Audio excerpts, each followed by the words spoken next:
야고보서는 우리에게 온전한 자가 되라고 당부하고 있습니다.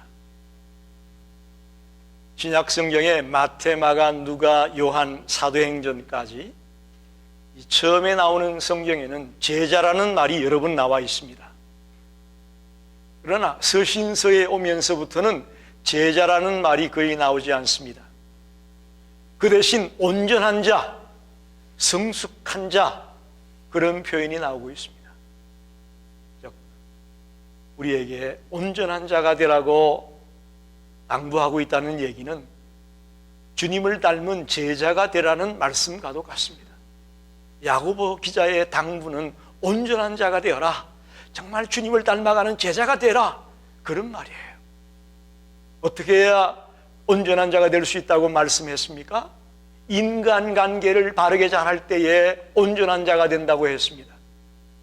우리 크리스찬의 인간관계를 한번 생각해 보십시오. 과연 내가 지금 인간관계를 잘하고 있는지. 두 번째는 행함이 있는 믿음이 되어야 온전한 믿음이다, 온전한 자다. 과연 내 믿음이 행함이 있는 믿음이냐? 그걸 말씀을 드렸죠. 그리고 지지난주에는 말에 실수가 없는 자가 온전한 자다, 말을 조심해야 된다. 한번 따라 합시다. 말을 조심해야 된다. 여러분, 입이 탈이요, 늘. 그죠? 여러분, 입이 늘 문제예요. 교회든 가정이든 직장이든 어디든 가보면 여러분 입이 꼭 탈을 내요. 말을 조심해야 온전한 자가 된다고 야고보 기자는 말했습니다. 오늘은 지혜로운 자가 온전한 자다, 그렇게 말하고 있습니다. 근데 이 지혜에는 땅의 지혜가 있고 하늘의 지혜가 있는데, 우리는 하늘의 지혜를 가질 때에 온전한 자가 될 수 있다, 그렇게 말하고 있습니다. 지식과 지혜는 현저한 차이가 있습니다. 이 땅에 오면 지식은 많은데 지혜가 없는 자들이 참 많습니다. 지식이 뭐냐? 어떤 사물이나 상황에 대한 분석하는 능력의 지식이다, 그렇게 말할 수 있을 겁니다. 어떤 사물이나 상황에 대해서 분석하는 것. 지혜는 뭐냐? 그럼 그 분석한 것을 가지고 실제 나의 삶의 현장에서 적용하고 실천해 나가는 것, 그게 지혜예요. 오늘 현대인들이 지혜가 부족합니다. 알기는 많이 알고 있습니다. 근데 그걸 삶의 현장에서 실천하고 적용하는 것이 너무나 부족합니다. 그런 의미에서 오늘 우리에게 삶의 하늘의 지혜를 가질 때에 온전한 자가 될 수 있다고 가르치는 말은 굉장히 중요한 말씀입니다. 어느 말씀이 중요하지 않은 말씀이 있겠습니까마는 특별히 하늘의 지혜를 구하며 하늘의 지혜를 갖고 살아가는 저와 여러분이 되기를 간절히 소원합니다. 한 죄수가 감옥에 갇혔습니다.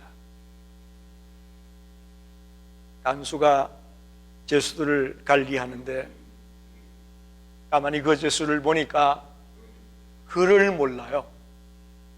그래서 이 사람이 글을 몰라서 세상에서 죄를 지었구나, 글을 모르니까 그냥 나쁜 짓을 했다가 감옥에 들어왔구나 싶어서 이 간수가 시간을 내어서 그 죄수에게 글을 가르쳤어요.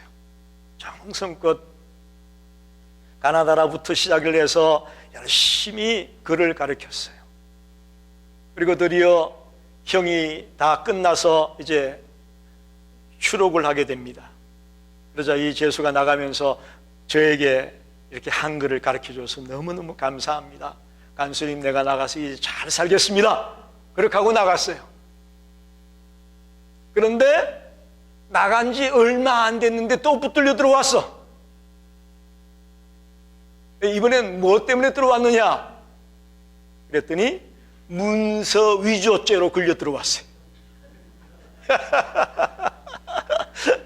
글을 몰라서 죄를 짓는 것 같아서 글을 가르쳐 줬더니 그 배운 글을 가지고 문서 위조를 저질러 가지고 문서 위조죄로 걸려 들어왔다라는 거예요. 이건 뭐예요? 단순히 지식만 습득한다고 해서 사람다운 사람이 되는 것이 아니라는 거예요. 우리의 본성이 정말 주님을 닮아가고 하늘의 지혜로 무장해 있어질 때에 범죄의 자리에 빠지지 않는 거지, 부족한 거 채웠다고 죄를 안 짓는 건 아니라는 거예요. 이 짧은 이해가 우리에게 주는 교훈이 큽니다.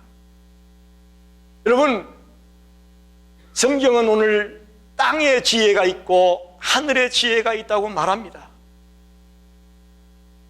그걸 어떻게 구분할 수 있느냐?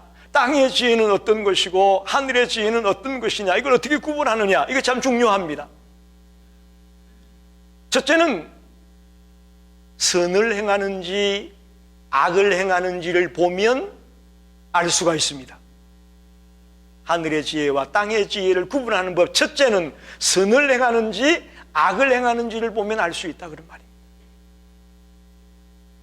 사실 옳고 그름은 그 사람의 말 가지고는 몰라요. 그 사람의 행동과 그 사람의 행동으로 말미암은 열매를 보게 되면 알 수가 있는 거예요.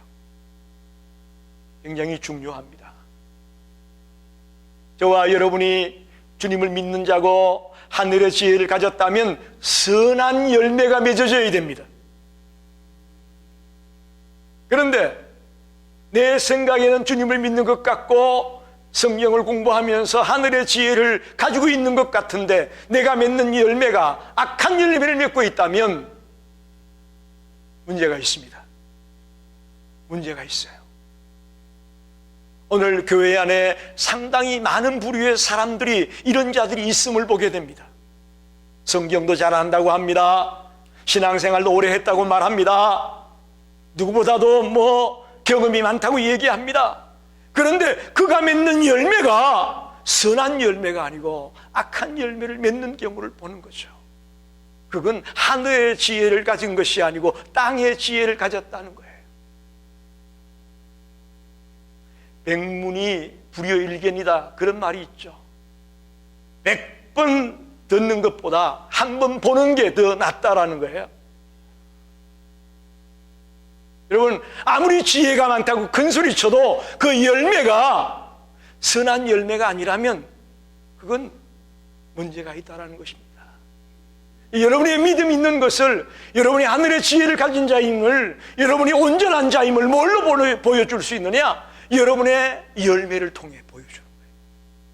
선한 열매를 통해서 여러분이 나는 온전한 자고 나는 하늘의 지혜를 가진 자임을 보여준단 말입니다. 두 번째는 교만한지 겸손한지를 보면 그 사람이 하늘의 지혜를 가졌는지 땅의 지혜를 가졌는지 알 수 있다, 그런 말이에요. 여러분, 교회 다니는 사람은 다 겸손합니까? 한번 묻습니다. 교회 다니는 사람은 다 겸손합니까? 제가 보기에도 아니에요.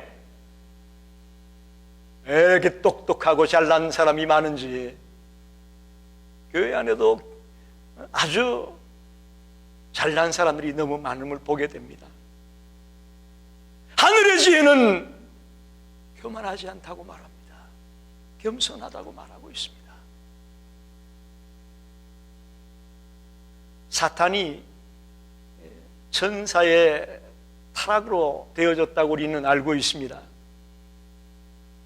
하나님처럼 높아지기 원했던 천사가, 즉 교만했던 천사가 이 땅에 떨어져서 사탄이 된 거예요.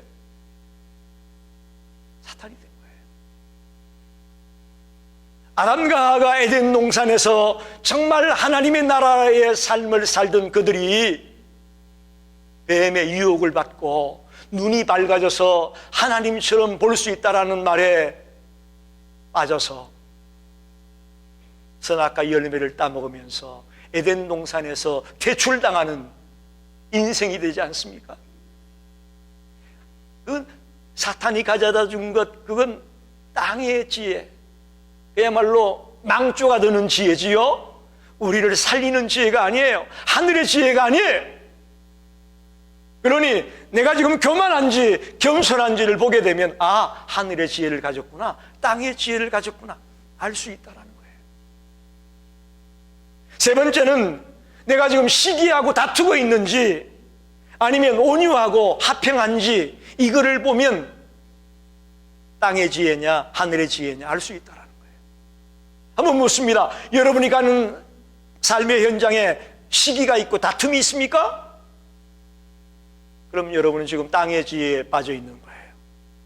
근데 여러분이 가면 그곳이 온유함이 넘치고 평화가 넘칩니까? 그렇다면 여러분은 하늘의 지혜를 가진 자입니다. 할렐루야. 시기와 다툼이 있냐? 온유와 화평이 있느냐? 16절에도 보면 시기와 다툼이 있는 곳에는 혼란과 모든 악한 일이 있다. 시기와 다툼이 있는 곳에는 혼란과 악함이 잔뜩 있습니다.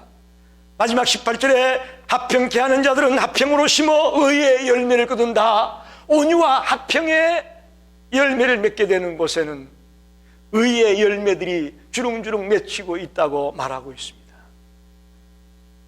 여러분, 땅의 지혜냐 하늘의 지혜냐 구분할 줄 알아야 됩니다. 우리는 그저 그냥 지혜가 다 똑같은 줄 알고 야, 저 사람 지혜롭네라고 말하는데 아닙니다. 열매를 봐야 됩니다. 선한 열매냐 악한 열매냐, 교만하냐 겸손하냐, 시기와 다툼이 있느냐 온유와 평안이 있느냐, 온유와 화평이 있느냐, 이걸 봐야 된다는 거예요. 두 번째는 먼저 땅의 지혜의 특징을 말씀드립니다. 땅의 지혜는 그럼 어떤 거냐? 첫째는 시기라고 말합니다. 오늘 본문에 보니까 그러나 너희 마음속에 독한 시기와 다툼이 있다. 시기가 땅의 지혜예요. 이 시기의 뿌리는 이기적인 욕망과 열심에서 나오는 겁니다. 모든 것이 자기중심이에요. 그래서 그 결과로 말미암아 초래되는 것이 시기예요. 그러니까 자기보다 조금 잘난 자가 있으면 꼴 보기 싫은 거예요. 그런 거예요. 자기 중심에 집중한 사람들에게 따라오는 결과가 시기예요. 여러분, 하나님의 백성들이라고 시기가 없나요? 주님의 제자들이 뭐 때문에 싸웠습니까? 예수님이 높은 자리에 올라가면 자기도 한 자리 하겠다는 것 때문에 싸우지 않았나요? 제자들조차도 시기심이 충만했어요. 성령이 충만해야 될 텐데 시기심이 충만했어. 그러니까 예수를 모르고 쫓아간 거죠. 그런데 예수님이 나중에 유대 나라의 큰 높은 자리에 올라갈 줄만 알고 쫓아갔기 때문에 그런 어리석은 짓을 한 거죠.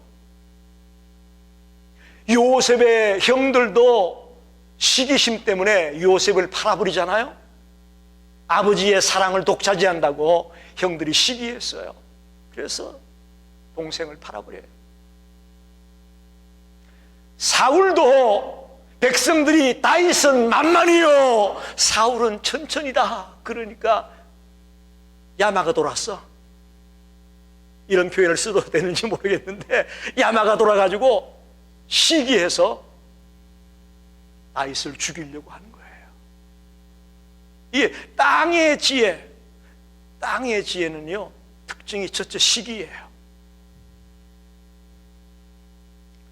두 번째는 다툼이라고 말합니다. 다툼, 매사를 분리시키는 거예요. 파벌을 짓게 만드는 거예요. 땅의 지혜는 자꾸 파벌을 만드는 거예요. 지난번에 식사할 때 어떤 분이 그렇게 말씀하시더라고요. 이 넓디 넓은 미국에는 파벌이 별로 안 보이는 것 같은데, 저 좁디 좁은 대한민국에는 웬 그렇게 파벌이 많은지. 전라도파, 경상도파, 또 무슨 파가 있나요? 학벌로 인한 파벌, 또 족보로 인한 파벌, 뭐 파벌이 너무너무 많다라는 거예요. 그건 아직도 그 백성들이 땅의 지혜에 빠져 있는 거예요. 땅의 지혜는 파벌을 만들어요. 불리하게 만들어요. 다투게 만들어요.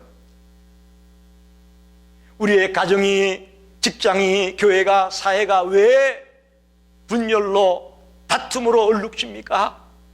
이 땅의 지혜로만 살아가기 때문에 그런 거예요. 가정이 화목하고 교회가 행복하고 직장 생활이 기쁨이 넘치고, 이렇게 되기 위해서는 하늘의 지혜가 우리에게 충만해야 될 터인데, 땅의 지혜는요, 다툼과 파벌이에요. 그게 특징이에요. 세 번째는 자랑한다고 말합니다. 자랑은 땅의 지혜예요. 자기를 자랑하는 교만하고 오만한 것을 자랑이라고 표현합니다. 여러분, 우리가 자랑할 게 있어서 주님이 우리를 불렀나요? 한번 묻습니다. 우리가 잘나고 똑똑하고 예뻐서 우리를 불렀나요? 이 70억이 넘는 사람 가운데 저와 여러분을 왜 불렀을 것 같습니까? 예뻐서? 돈 많아서? 공부 많이 해서? 아니에요. 오히려 약하기 때문에 불렀어요. 천하기 때문에 불렀어요. 없기 때문에 불렀어요. 그래서 있는 것들을 부끄럽게 하겠다. 할렐루야. 이게 하나님의 방법이에요. 그런데 우리가 뭘 자랑합니까? 뭘 자랑합니까? 교회 안에서까지도 자랑이요. 특히 여성분들은, 우리 여기 시카고는 뭐 한국의 시골이나 마찬가지니까 그런 게 없지만, 강남에는 대단하대요. 어떤 권사가 무슨 백을 하나 들고 왔다면 그 다음 주에 당장 들고 와야 된다는 거예요. 어떤 집사가 또 뭐 명품 옷을 하나 사 입고 왔으면 그 다음 주에 당장 그거 입고 와야 된다라는 거예요. 하나님이 보시기에 얼마나 무서운 모습일까요? 우리가 자랑할 게 뭐가 있다고? 자랑할 게 뭐가 있다고? 하나님은 우리가 잘나서 똑똑해서 예뻐서 부른 거 아니라는 걸 기억하세요. 못났어요. 부족해요. 없어요. 그러나 우리를 들어서 있는 자들, 강한 자들 부끄럽게 하려고 그런 자를 택했다는 거예요. 그런데 우리가 자랑을 일삼고 있다? 이건 땅의 지혜에 빠져 있는 거예요. 오늘 저와 여러분이 땅의 지혜에서 벗어나기 바랍니다. 겸손한 자가 됩시다. 정말 아무것도 아닌 나를 바로 봅시다. 바로 봐야 돼요. 네 번째 땅의 지혜는 거짓이에요. 우리가 자꾸 자기를 자랑하려고 하다 보면 어떻게 돼요? 자랑과 거짓은 따라오는 거예요. 자꾸 자기를 자랑하다 보면 어떻게 됩니까? 가장하게 되잖아요. 뻥튀기 하게 되잖아요. 그러다 보니까 거짓이 동반되는 겁니다. 솔직하게 나 지금 고등학교밖에 못 나왔다. 솔직하게 인정하면 되죠. 부끄러우니까, 창피하니까 감추려고 하고, 그런 일들이 한두 건이 아닙니다. 자기를 자랑하려고 하다 보니까 자꾸 포장해 나가고 감추어 나가고 거짓으로 얼룩이지게 된다라는 거예요. 여러분, 우리가 주님 앞에서 솔직하고 정직해져 있는 것이, 그게 하늘의 지혜지요. 거짓은 땅의 지혜예요. 이 네 가지 시기와 다툼과 자랑과 거짓이라는 땅의 지혜를 오늘 저와 여러분이 완전히 벗어버리길 바랍니다. 벗어버립시다. 이건요, 세상적이고 정욕의 것이고 마귀의 것이라고 합니다. 땅의 지혜는요, 정욕적인 것이고요, 마귀의 것이라고 얘기하잖아요. 이걸 붙들고 좋아해서는 안 되는 거예요. 마지막 세 번째로, 하늘의 지혜의 특징을 8가지로 오늘 말하고 있습니다. 하늘의 지혜의 특징이 뭐냐? 성결하다. 첫째, 성결이에요.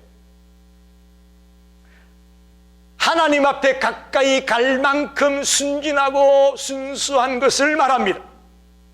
여러분, 한번 묻습니다. 지금 이 시간 당장 여러분이 하나님 앞에 가도 떳떳한가요? 우리 떳떳하지 못하잖아요. 우리 떳떳하지 못해요. 그건 우리가 아직도 성결치 못하다는 거예요. 그게 성결이라고요. 성결이 뭐냐? 지금 하나님 앞에서도 떳떳할 만한 그런 순진함과 순수함이 성결이라고 말합니다.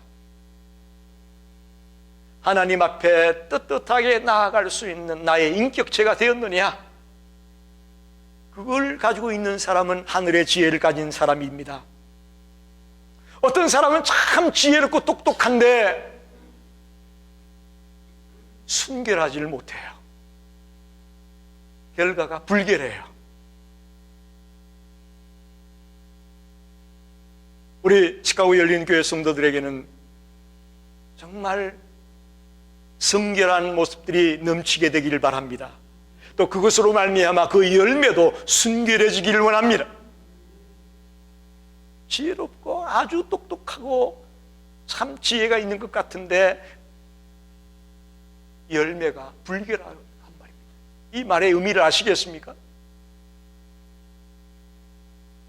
교회 안에도 약삭빠른 자들이 있습니다. 아주 이상한 쪽으로 머리가 잘 돌아가는 사람들이 있습니다.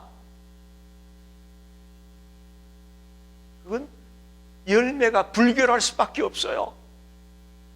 그게 좋은 아이디어라고 내놓는데 그건 좋은 아이디어가 아니에요. 불결하고 오히려 단체를 무너뜨리는 그런 열매를 가져옵니다. 여러분, 우리가 어떻게 하나님을 속일 수 있고 어떻게 하나님의 눈을 가릴 수가 있어요?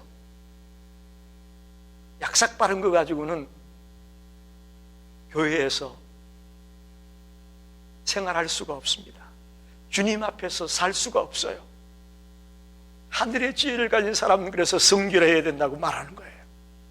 하나님 앞에 언제 어느 때에 서더라도 떳떳하게 설 수 있는 그런 순결함, 순수함, 그걸 가진 자가 하늘의 지혜를 가진 자예요. 두 번째는 화평이에요. 화평. 화평이 헬라어로 에이레니코스란 말인데 이 단어는 에이레라는 단어에서부터 나온 단어예요. 에이레라는 단어가 뭐냐면 관계를 말하는 거예요. 관계. 즉 화평이라는 것은 혼자 있으면서 화평이라는 말 안 쓰잖아요. 그죠? 관계 속에서 화평이라는 말이 나온단 말이에요. 여러분, 하나님과 나의 관계가 지금 화평합니까? 사람과 사람의 관계가 화평합니까? 또 자연과 나의 관계가 화평합니까? 그걸 보고 화평이라고 하는 거예요. 에덴 동산에서 아담과 하와는, 즉 선악과를 따먹기 전에 아담과 하와는 어땠을 것 같습니까? 아주 화평했죠. 하나님과 나의 관계도 화평합니다. 또 아담과 하와의 관계도 화평합니다. 또 자연들과 아담과 하와의 관계도 화평했어요. 이게 화평이에요. 하늘의 지혜가 있는 곳에는 화평이 넘칩니다. 평화가 넘칩니다. 이 시카고 열린 교회가 화평이 넘치는 그런 교회가 되길 바랍니다. 여러분의 가정도 마찬가지예요. 여러분의 가정도 정말 하늘의 지혜로 살아간다면 화평한 게 정상이에요. 그래서 우리의 가정, 직장, 교회, 사회, 국가 이 전체가 정말 하평으로 얼룩질 수 있는, 하평으로 물들어갈 수 있는 그런 날이 속히 오기를 간절히 원합니다. 그 하늘의 지혜를 가지는 사람이 많으면 많을수록 그런 날이 오게 될 것을 믿습니다. 세 번째, 간용이라고 말합니다. 간용. 하늘의 지혜를 가진 사람에게는 간용이 있다. 자기중심이 아닌, 이기적인 것이 아닌 것을 간용이라고 말합니다. 오늘 사람들은 대부분이 자기중심이고 이기적인 모습들이 많은 반면에 간용의 사람은 참 찾아보기 어렵습니다. 참 찾아보기 어려워요. 법에 의해서 엄격하게 처벌받고 또 다루어져야 할 사람을 용서하고 끼안아주고 하는 것을 일종의 간용이라고 말할 수 있습니다. 우리 성도들에게 당부합니다. 우리는 실수 안 하나요? 어때요? 우리는 넘어지지 않나요? 그렇죠? 그 생각을 한다면 남이 조금 잘못했다고 뭐 법대로 하시오. 법을 그렇게 좋아하는 사람이 많은지 몰라요. 법대로 합시다. 목사님들 모여보고 어떤 회의에 가보면요, 법이요 하면서 법 따지는 사람 굉장히 많아요. 그런데 그 법을 자기한테 적용을 시키면 그 사람이 넘버원으로 걸려들 사람이요, 간용을 찾아올 수가 없다고요. 하나님의 사람이라고 하고 주님의 일을 한다고 하는 사람에게조차도 간용이 없어요. 아직도 하늘의 지혜로 무장을 못하기 때문에 그렇다고 저는 봅니다. 우리 모든 성도들이 오늘 자기중심주의에서 벗어나고 이기주의에서 벗어나서 남을 생각할 줄 아는 그런 간용의 사람들로 변화되기를 바랍니다. 네 번째, 양순이에요. 양순이란 하나님에 대해 언제나 순종할 자세를 갖고 있는 사람을 양순하다, 그렇게 말합니다. 여러분 어떻나요? 하나님이 어떤 말씀만 하면 내가 순종하겠다, 그런 마음이 있나요? 아멘 해주셔서 감사합니다. 근데 우리는 안 그렇잖아요. 하나님, 그건 어려워서 힘들고요, 하나님 요건 할게요. 하나님이 시키는 대로 하는 게 아니라 내가 골라서 해요. 그건 양순이 아니에요. 자기 주장만 고집하지 않고 다른 사람의 말에 귀를 기울일 자세를 갖고 있는 사람, 그 사람이 양순한 거예요. 많은 분들이 양순하다 그러니까 그냥 순하고, 이 사람이 때려도 맞고 저 사람이 때려도 맞고 그렇게 하고 있는 사람을 양순이라고 착각하는데 그게 양순이 아니에요. 자기 주장만 고집하지 않고 남의 말도 듣고, 남의 의견도 존중하고 하는 것이 양순이죠. 그래서 이 교회 안에 하늘의 지혜를 가진 사람이 많으면 양순한 자들이 많게 될 수밖에 없습니다. 그래서 남의 의견을 존중하고 함께 협력해서 선을 이루어가는 교회가 될 줄로 믿습니다. 다섯 번째는 긍휼이라고 말합니다. 하늘의 지혜를 가진 자의 특징은 긍휼하다. 긍휼을 제일 비슷한 말로 바꾼다면 자비라는 말로 바꿀 수 있어요. 자비. 마땅히 저주를 받아야 되고 마땅히 벌을 받아야 될 어떤 대상들에 대해서 죄는 미워하지만 그 사람은 아끼면서 끼안아주고 변화되고 돌아오기를 기다리고 관심을 가지고 사랑하고 하는 그런 것들, 그게 긍휼이에요. 우리가 주님의 긍휼하심 때문에 여기 있는 거 아닌가요? 우리의 죄로 그냥 심판해버렸다면 우리 벌써 끝나지 않았겠어요? 그렇죠? 벌써 옛날에 끝났어요. 근데 우리에게 주님께서 긍휼을 베풀어주기 때문에 지금 살고 있는 거거든요. 이게 긍휼이에요. 그러니까 나도 주님의 긍휼 때문에 살고 있으니 내 주변의 많은 사람들에게도 긍휼을 베풀자, 그런 말이에요. 그 사람이 하늘의 지혜를 가진 사람이에요. 여섯 번째, 선한 열매를 맺는다. 하늘의 지혜를 가진 사람은 선한 열매를 맺게 되어 있다, 그렇게 말합니다. 여러분, 우리가 어떻게 열매를 맺을 수 있나요? 요한복음 15장에 보니까 주님은 포도나무고 우리는 가지라고 말하잖아요. 그러니 어떻게 열매 맺을 수 있어요? 가지가 주님께 붙어 있어야 열매를 맺는 거예요. 할렐루야. 우리가 뭐 실력 있고 능력 있어야 열매 맺는다, 그게 아니에요. 성경에서 말하는 원리는 우리는 포도나무인 예수님께 붙어 있는 가지가 되면 열매 맺게 되어 있다는 거예요. 그래서 맺는 열매가 선한 열매예요. 오늘부터 우리 모든 성도들이 선한 열매를 주렁주렁 맺기를 바랍니다.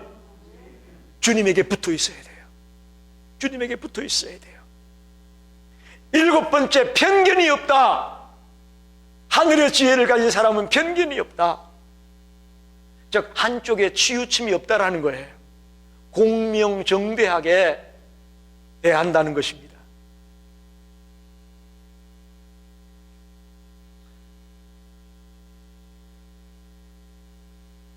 이기적인 마음으로 가득 차게 되면, 또 자기 욕심만 생각하게 되면 편파적일 수 있어요. 편파적일 수 있어요. 저 사람하고 내가 사귀면 나에게 유익이 되고 저 사람하고 사귀면 나에게 불이익이 온다라는 계산적인 생각을 갖고 대하다 보면 편견을 가질 수밖에 없어요. 하늘의 지혜는 그것이 아닙니다. 편견이 없어야 돼요. 평상시에 내가 좋아하던 사람이 좀 잘못하면 그럴 수 있지 그러는데, 평상시에 내가 조금 안 좋게 생각하는 사람이 잘못하면 그 봐라 그러면서 아주 깨수금이다 그러면서 편견을 갖고 대하잖아요. 그건 우리가 아직도 하늘의 지혜로 무장하지 못했다는 얘기거든요. 마지막으로 하늘의 지혜를 가진 사람은요, 거짓이 없다고 말합니다. 거짓이 없다. 즉 가면을 쓰고 자기를 가리지 않고 위장하지 않는다, 그런 말과 같은 거예요. 우리 성도들에게 부탁합니다. 주님 앞에 섰을 때에 저와 여러분이 위장하지 말고 있는 그대로 내 자신을 주님 앞에 내어놓기를 바랍니다. 또 사람들을 만날 때도 마찬가지예요. 있는 내 모습 그대로를 내놓고 만나시는 거예요. 무대 위에서 연극 배우들이 연극을 할 때 자기에게 주어진 배역을 따라서 바뀌잖아요. 그죠? 배역에 주어지는 대로 그 배역의 인생을 사는 거예요. 연기자나 연극 배우들은 그러니까 무대 위에 올라갈 때마다 마스크를 바꾸는 거예요. 수시로 마스크를 바꿀 수밖에 없어요.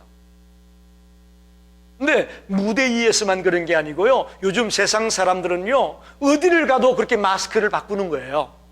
이 모임에 가면 이런 마스크를 쓰고 저 모임에 가면 저런 마스크를 쓰고 자꾸 자기를 위장하고 포장하고 가리는 거죠.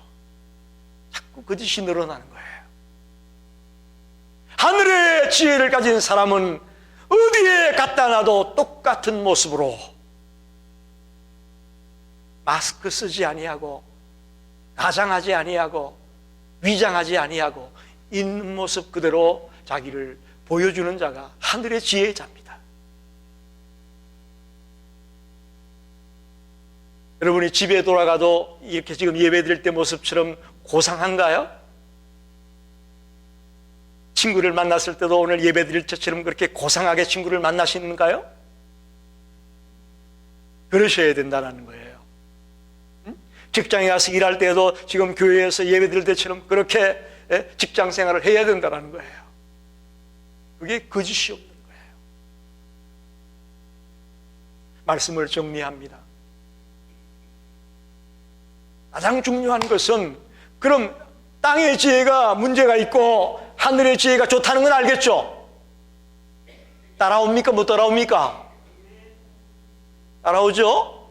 하늘의 지혜가 좋다는 건 알겠어요. 그럼 어떻게 하늘의 지혜를 내가 받을 수가 있을까? 이게 중요하죠.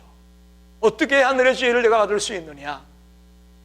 첫째는 하나님의 말씀을 통해 우리는 하늘의 지혜를 얻을 수 있습니다. 할렐루야. 말씀을 통해서. 디모데후서 3장 15절에 내가 어려서부터 성경을 알았나니 성경은 능인으로 하여금 그리스도 예수 안에 있는 믿음으로 말미암아 구원에 이르는 지혜가 있음을 알게 한다. 할렐루야. 구원에 이르는 지혜를 주는 것이 어디냐? 성경이라는 거예요. 이 성경은 구원에 이르는 지혜만 주는 게 아니고 이 세상을 살아가는 데 지혜도 다 주고 있습니다. 제가 말씀드렸죠. 가전제품을 사게 되면 따라오는 책이 하나 있죠. 그게 뭐예요? 매뉴얼이 있죠. 자동차를 사도 매뉴얼이 꼭 있어요. 우리 여자분들 특별히 그냥 시동만 켜고 그냥 왔다 갔다 하는 것만 하지 말고 매뉴얼을 가끔 보셔야 돼. 그래서 무슨 신호가 나오면 아, 요거 타이어에 바퀴에 바람이 빠졌다는 얘기다. 요런 거 정도는 알고 타고 다니셔야 되는데 무조건 그냥 뭐 매뉴얼도 안 보고 타고 다니는 거예요. 그래서 뭐가 반짝반짝하면 아이고 큰일 났다고 난리를 펴. 매뉴얼을 안 보니까 그런 거예요. 우리가 사람답게 살아가는 건요, 성경이라는 하나님이 주신 매뉴얼을 봐야 되는 거예요. 그 속에 세상 살아가는 지혜가 다 담겨 있어요. 다 담겨 있어요. 그래서 하늘의 지혜를 얻는 방법은 하나님의 말씀을 읽고 듣고 묵상하고 암송하고. 할렐루야. 따라합시다. 읽고 듣고 묵상하고 암송하고. 그럴 때 지혜가 온단 말입니다. 하늘의 지혜가. 말씀을 덮어놓고 말씀을 젖혀놓고는 하나님의 지혜가 안 옵니다. 하늘의 지혜가 안 와요. 두 번째는 기도할 때에 하나님이 우리에게 지혜를 주십니다. 야고보서 1장 5절에 너희 중에 누구든지 지혜가 부족하거든 모든 사람에게 후히 주시고 꾸짖지 않는 하나님 앞에 구하라. 지혜가 부족할 때에 하나님 앞에 구하라고 말씀하고 있습니다. 그렇습니다. 우리가 어떤 난간에 봉착할 때에 하나님 앞에 기도하면요, 하나님이 지혜를 주세요. 그 난간을 뚫고 나갈 수 있는 지혜를 주신단 말입니다. 할렐루야. 근데 우리는 문제가 생기면 기도할 생각을 안 하고 어떡하죠? 친구 찾아가고. 그냥 안 믿는 사람들은 그냥 술을 진탕 마시고 에이 모르겠다, 애따 모르겠다, 될 대로 되라. 삶을 포기하고. 아니에요. 여러분, 문제를 만났을 때 가장 먼저 해야 될 게 엎드리는 거예요. 우리 성도들이 지금 그게 안 된다고요. 내가 보기엔 지금 기도할 제목이 산더미 같은데 기도 안 해, 여러분. 기도 안 해. 기도 안 해, 여러분. 그리고는 지혜가 없다고 투덜거린다면 앞뒤가 안 맞습니다, 여러분. 하늘의 지혜를 얻고 싶으면 기도하셔요. 엎드려야 돼요. 이게 우리가 사는 길이에요. 지금 시대가 어떤 시대인데 목사님 맨날 그 무릎 꿇고 기도만 하라고 합니까? 여러분, 무식해 보이죠? 어리석어 보이죠? 그러나 이게 진리예요. 이게 진리라는 걸 아셔야 돼요. 편안하게 쉽게 가는 길만 가려고 하지 말고요. 기도가 어려워요. 쉽진 않아요. 비가 오나 눈이 오나 무릎 꿇는다는 게 쉽지 않아요. 그러나 그 길이 나를 살리는 길이고 그 길이 나를 하늘의 지혜를 얻는 길이기 때문에 우리는 가야 되는 거예요. 우직하게 믿어야 돼요. 약삭빠르게 믿지 마시고. 마지막으로 예수 그리스도와 깊은 사귐을 가지십시오. 우리가 작은 예수가 되자고 말하는데 그게 뭐예요? 예수 닮자라는 거 아니에요. 정말 예수님의 삶을 보면 예수님처럼 지혜로운 자가 없어요. 그러니 우리가 예수를 만나고 예수를 사귀고 예수의 말씀을 자꾸 묵상하다 보면 우리도 예수님처럼 지혜로운 자가 된단 말입니다. 한번 따라합시다. 예수로 충만해지자. 그럴 때 지혜로워져요.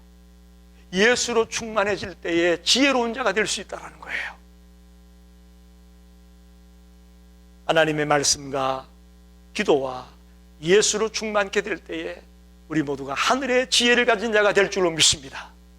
오늘부터 땅의 지혜는 버리고 하늘의 지혜로 무장하는 성도가 다 되시기를 간절히 축원합니다. 기도하겠습니다.